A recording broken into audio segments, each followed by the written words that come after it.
जय हिंद, नमस्कार। आप सभी का एक बार फिर स्वागत है आपके अपने YouTube चैनल सैनिक समाचार इंडिया में एक नए वीडियो के साथ, जहां हम जानेंगे कि जिला या राज्य सैनिक बोर्ड से संबंधित आपको किसी भी प्रकार की शिकायत या समस्या है तो उसकी शिकायत आपको कहां करना है और कैसे करना है। इसके साथ ही साथियों, हम ये जानेंगे कि आपको जिला सैनिक बोर्ड या राज्य सैनिक बोर्ड में किन किन प्रकार की समस्याओं का सामना करना पड़ सकता है या आपकी किस प्रकार की शिकायत हो सकती है। देखिए, सबसे पहले तो ये कि आपका जो ऑफिस रहता है रिटायरमेंट के बाद, वो आपका ऑफिस है जिला सैनिक बोर्ड। यानी आपको अपने जीवन, अपने डॉक्यूमेंटेशन, अपने पेंशन या अन्य दैनिक जीवन में किसी भी प्रकार की कोई समस्या आती है तो आपको सबसे पहले अपने जिला सैनिक बोर्ड में संपर्क करना होता है। रिकॉर्ड ऑफिस और पीसीडीए को के साथ में भी आपको किसी प्रकार का कोई कोरेस्पोंडेंस या पत्राचार करना है तो सबसे पहले आपको जिला सैनिक बोर्ड में ही जाना होता है। तो हो सकता है कि आपको पेंशन में किसी प्रकार की समस्या हो या फिर आपके जो डिपेंडेंट हैं, फैमिली मेंबर्स हैं, उनके नाम या जन्म तारीख में कोई सुधार करवाना हो तो इससे संबंधित आपकी समस्या हो सकती है।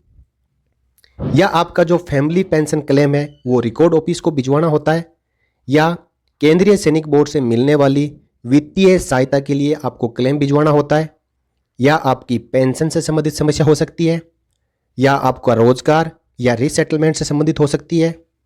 इसके साथ साथ आपका और आपके आश्रितों के जो पहचान पत्र, आइडेंटिटी कार्ड मिलते हैं, उससे संबंधित समस्या हो सकती है, या आपको कहीं लोकल प्रशासनिक जो व्यवस्था है उनके साथ में किसी प्रकार की दिक्कत आ रही है तो उसकी मदद यदि आप जिला सैनिक बोर्ड में लेने के लिए जाते हैं तो फिर वहाँ आपको समस्या आती है तो उससे संबंधित हो सकती है। इसके साथ साथ साथियों, जो न्यूली इंट्रोड्यूस स्पर्श पेंशन सिस्टम है उसके साथ में आपको कोई नेसेसरी अपडेशन करवाना है, जैसे मोबाइल नंबर और ईमेल आईडी, उसको आपको रिकॉर्ड ऑफिस को भिजवाना है और जिला सैनिक बोर्ड आपका ये काम नहीं करता है तो उससे संबंधित आप शिकायत दर्ज कर सकते हैं। इसके साथ साथ आपका कोई ज़मीनी विवाद भी हो सकता है जिसके लिए भी आप जिला सैनिक बोर्ड में जाते हो और वहाँ पे भी आपका काम नहीं होता है। इसके बाद है साथियों कि ऐसा कोई भी काम जिसका कंसर्न आपका जिला सैनिक बोर्ड से होता है, इन सभी कामों के साथ साथ जिला या राज्य सैनिक बोर्ड के कर्मचारियों द्वारा आपके साथ यदि दुर्व्यवहार या बातचीत करने का ढंग यदि सही नहीं होता है तो इससे संबंधित शिकायत भी आप दर्ज करवा सकते हो। तो साथियों, ये तो मैंने एक जनरली बता दिया कि इस प्रकार की जो समस्याएं हैं उनका सामना आपको करना पड़ सकता है। अब हम जानेंगे कि ये समस्याएं या इसके अलावा आपको जिला सैनिक बोर्ड या राज्य सैनिक बोर्ड में जाने के बाद किसी भी प्रकार की समस्याएं आती है या आपका काम नहीं किया जाता है या आपको चक्कर कटवाए जाते हैं या आपके काम में देरी की जाती है तो आपको शिकायत कैसे करनी है और शिकायत करने के तरीके कौन कौन से, अब हम उसके ऊपर एक एक करके चर्चा करेंगे। तो साथियों, जो मैंने अभी तक बताया है, इस प्रकार की यदि आपको कोई भी समस्या और शिकायत है तो यदि आपके नज़दीक में केंद्रीय सैनिक बोर्ड पड़ता है या आप दिल्ली के आसपास के रहने वाले हो तो आप लिखित में पर्सनली केंद्रीय सैनिक बोर्ड सेक्रेटरीट में विजिट करके अपनी कंप्लेंट दर्ज करवा सकते हो। यदि आप रिटर्न में नहीं देना चाहते हो तो आप आरटीआई फाइल कर सकते हो, या सेंट्रल गवर्नमेंट का जो ग्रीवेंस रिड्रेसल मैकेनिज्म सिस्टम है सीपी ग्राम्स, उसके थ्रू भी आप अपनी कंप्लेंट दर्ज कर सकते हो। इसके साथ साथ आप यहाँ पे आपको स्क्रीन पे एक ईमेल आईडी दिखाई दे रहा है jdgrievanceksb-mod@gov.in, इसके थ्रू आप ईमेल से भी अपनी शिकायत भेज सकते हो, या आप दूसरे मोड जो नॉर्मल मेल के थ्रू भी भेज सकते हो। इसके अलावा भी आपके पास में ऑप्शन रहता है कि आप कोई भी नज़दीक आपके पास में सर्विस हेडक्वार्टर्स या मिनिस्ट्री ऑफ डिफेंस की जो ऑफिसेज रहती है वहाँ पे भी आप केंद्रीय सैनिक बोर्ड के नाम पर अपनी कंप्लेंट को दे सकते हो। वो ऑफिस आपकी शिकायत को केंद्रीय सैनिक बोर्ड के पास में भेज देंगे। और इन सब के थ्रू यदि आप शिकायत अपनी दर्ज करवाना नहीं चाहते हो तो आप डायरेक्टली केंद्रीय सैनिक बोर्ड की वेबसाइट पे जाके आप ऑनलाइन जो अपनी ग्रीवेंस है वो दर्ज कर सकते हो। अब मैं आपको ये ऑनलाइन ग्रीवेंस दर्ज करने का जो तरीका है वो बताऊंगा। आइए साथियों, सबसे पहला स्टेप आपका रहेगा कि आपको केंद्रीय सैनिक बोर्ड की जो ऑफिशियल वेबसाइट है उसको अपने ब्राउज़र में ओपन कर लेना है। इस वेबसाइट का एड्रेस है ksb.gov.in।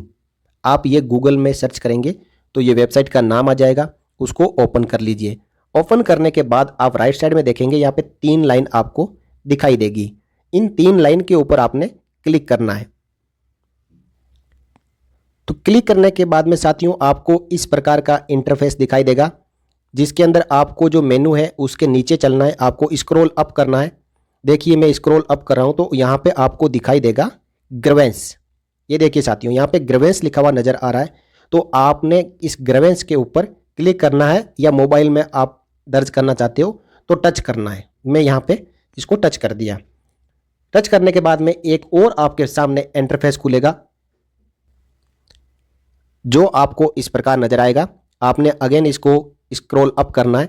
आप इसको करते जाएंगे तो सबसे नीचे आपको यहाँ पे नजर आएगा, देखिए साथियों सबसे नीचे लिखा हुआ आएगा आपको नजर कि पोस्ट योर ग्रीवेंस। तो आपने पोस्ट योर ग्रीवेंस के ऊपर क्लिक करना है। इस पे आप क्लिक करने के बाद में फिर आपको एक फॉर्म ओपन होके दिखाई देगा। इस फॉर्म को आपने फिल करना है। देखिए साथियों ये फॉर्म आपके सामने ओपन हो गया है, जिसमें सबसे पहले आपने अपना एक्स सर्विसमैन का आइडेंटिटी कार्ड नंबर डालना है। उसके बाद आपने अपना नाम डालना है, फिर आपने अपना रैंक डालना है।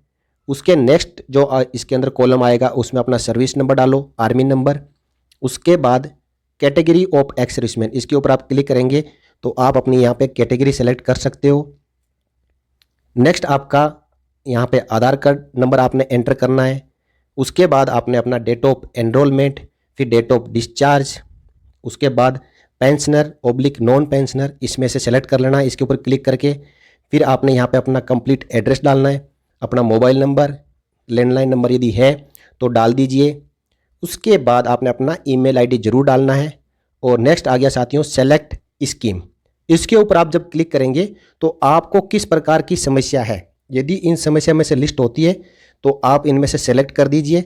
देखिए आपके सामने तमाम प्रकार की जितने प्रकार की समस्याएं आपको आ सकती है वो यहाँ पे लिस्ट दी हुई है। यदि इनमें से कोई नहीं है तो अदर पे क्लिक कर दीजिए।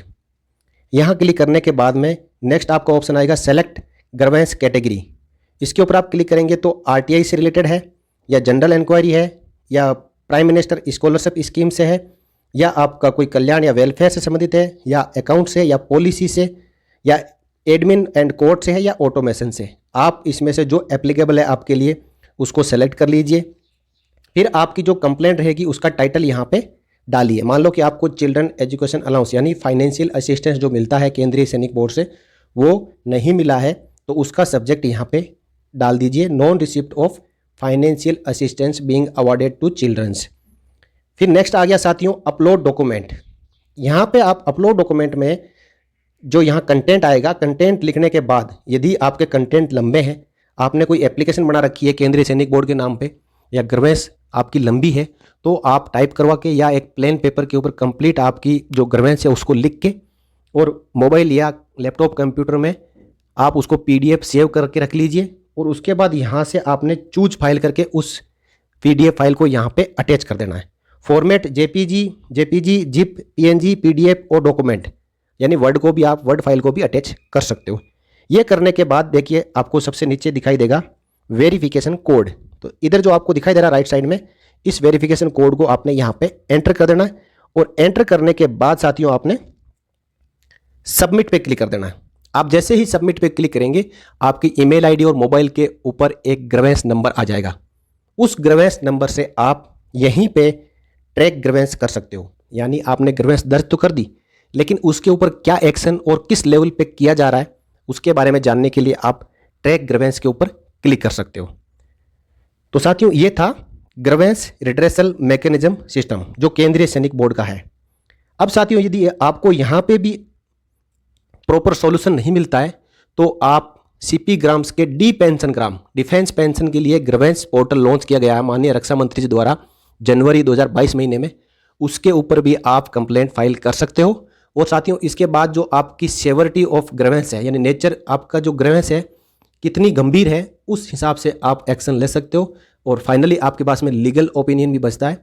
आप लीगल ओपिनियन भी ले सकते हो। तो उससे पहले आपका return online RTI, CP grams, D pension grams और KSB का online grievance redressal mechanism system, ये सब ऑप्शन आपके पास में अवेलेबल है।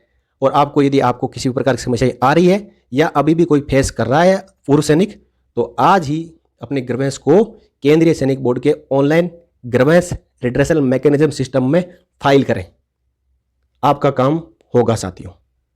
जब कोई काम सीधे तरीके से नहीं होता है तो आपको दूसरा तरीका अपनाना ही पड़ेगा। और अपने आप को कभी भी वंचित ना समझे, आपका भी हक है। हर एक फाइनेंशियल असिस्टेंस, आपकी पेंशन, आपके डॉक्यूमेंटेशन, इन सब में आपकी मदद करने का काम ओनली एंड ओनली जिला सैनिक बोर्ड, राज्य सैनिक बोर्ड और केंद्रीय सैनिक बोर्ड का साथियों। यहाँ पे जो भी एम्प्लॉय हमारे जैसे हैं वो काम कर रहे हैं, वो इस काम के लिए सरकार से प्रॉपर तनख्वाह लेते हैं। आपको इसके लिए कहीं पे भी 1 रुपया एज ए रिश्वत या एज ए फीस देने की आवश्यकता नहीं है। यदि आपका आई कार्ड बनाना आपने डिपेंडेंट का, या आपका आई कार्ड लॉस हो जाता है, तो उसके लिए प्रेस्क्राइब्ड फीस है, उतना ही वो आपको ले सकते हैं आपसे, और उसके लिए आपको वो रिसिप्ट देंगे। तो साथियों, भ्रष्टाचार के खिलाफ लगाम लगाएं और कहीं पे भी रिश्वत के नाम पे कोई पैसा ना दे। और आपका काम नहीं बनता है तो आप जो कंप्लेंट है, ग्रीवेंस रिड्रेसल मैकेनिज्म सिस्टम है, उसका सहारा लें, कंप्लेंट फाइल करें। और साथियों, इस वीडियो में मैं आपको जो जानकारी मैंने अभी तक दी है, यदि वो आपको अच्छी लगी है और ये आपके काम आएगी ऐसा आपको लगता है, तो आप वीडियो को लाइक जरूर कर दें। और अन्य साथियों के साथ में शेयर करोगे तो उनको भी इस चीज़ के बारे में जानकारी मिलेगी और उनको मदद मिलेगी।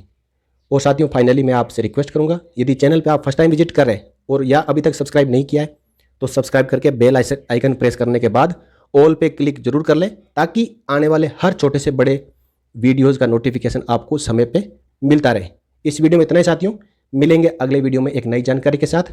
तब तक जय हिंद, जय भारत, वंदे मातरम।